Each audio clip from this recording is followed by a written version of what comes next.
It's Joy of a Pastry. Some pastries don't say a word, but when they come out of the oven, it's like they whisper an old story you'd almost forgotten. Let's dive into today's recipe together. One of the best moments in baking is just weighing the ingredients, everything in its place, everything in balance. In a bowl, add half a cup of butter. Make sure it's at room temperature, soft but not melted. Add 1/3 cup of white sugar. Then 1/3 cup of brown sugar. Now, mix everything gently with a spatula. Just fold and turn. No need to rush. Let the sugars and butter get to know each other until it all feels smooth, creamy, and just a little glossy. Crack in 1 egg.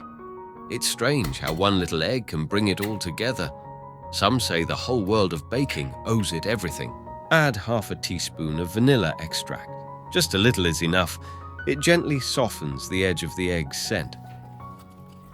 Now grab a whisk and mix well. No need to beat it hard, just enough to bring it all into harmony. Let your wrist move smooth and steady, like sketching loops in the air without lifting the pen.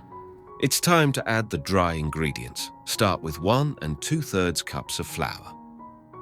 1/4 cup of cocoa powder. 1 teaspoon of baking soda. And 1/8 teaspoon of salt.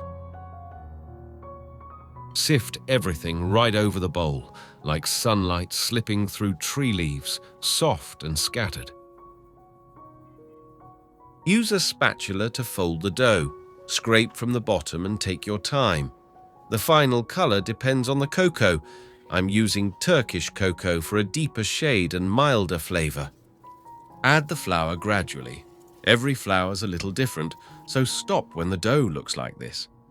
In the end, add half a cup of chopped walnuts, just enough for a little crunch in every bite. Start folding the mixture gently. The dough gets thicker and heavier, with that deep cocoa color taking over. It's starting to feel worth the wait. Look at that color, rich and smooth. The texture's soft but full, somewhere between cake and cookie, with a little crunch in every bite. Transfer the dough to a smaller container and cover it with plastic wrap. Freeze for 1 hour, just enough to firm the butter and deepen the flavor. You know, the first chocolate chip cookie was actually a happy accident back in the 1930s. A baker named Ruth Wakefield ran out of baking chocolate, so she used chopped Nestlé bars instead. They didn't melt, and that's how the chocolate chip cookie was born. Take the dough out of the freezer. It's firmer now, and that deep cocoa color looks even better. Take a piece of dough, about 35 grams. Gently roll it between your palms until it forms a smooth little ball. Now press the top just a little, not too much, just enough to help it spread as it bakes. Then place it on your baking tray. I'm showing you this step twice, from 2 angles, because sometimes the little things deserve a second look. Press a few walnut pieces on top of each cookie, just enough to make every bite look a little more special. Bake at 185 degrees Celsius for 10 to 12 minutes. If the temperature's a bit lower, the cookies might spread too much. Just look at that texture. Soft inside, crisp on the outside.